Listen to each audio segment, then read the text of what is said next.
Nikita Mirzani ditetapkan sebagai tersangka kasus dugaan pengancaman dan pemerasan melalui media elektronik dan/atau penerapan tindak pidana pencucian uang, TPPU. Selain Nikita Mirzani, polisi sekaligus menetapkan asisten sang artis, IM juga sebagai tersangka. Harusnya, ibu tiga anak itu dijadwalkan melakukan pemeriksaan pada Kamis ini, namun meminta penundaan. Dikarenakan ada pekerjaan yang tidak bisa ditinggalkan oleh Nikita. Kedepan, pemeriksaan Nikita dan IM akan dijadwalkan ulang pada Senin, 3 Maret 2025. Kabar penetapan tersangka Nikita telah sampai ke telinga mantan sahabat, Fitri Salhuteru. Lewat Instagram pribadinya, Fitri_Salhuteru, ia mengunggah ulang postingan headline berita terkait penetapan tersangka Nikita.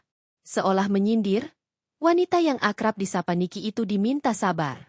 Pun seteru Nikita ini berharap, sang artis tak lagi ditinggal oleh para sahabat-sahabatnya seperti dulu. Lalu dalam postingan lain, Fitri membagikan tangkapan layar komentar Niki yang menjawab perihal pertanyaan warganet. Seorang warganet di TikTok menanyakan soal penahanan Fadel Badjideh. "Nyai kapan nyusul Kang Semir?" tanya warganet. Nama disensor, diduga Fitri. "Dululah ya, kalau gue kayaknya sulit," jawab Niki. Menanggapi hal itu, Fitri menyinggung terkait ucapan adalah doa. Karena ucapan itu adalah doa, maka dari itu harus ucapkan yang baik-baik.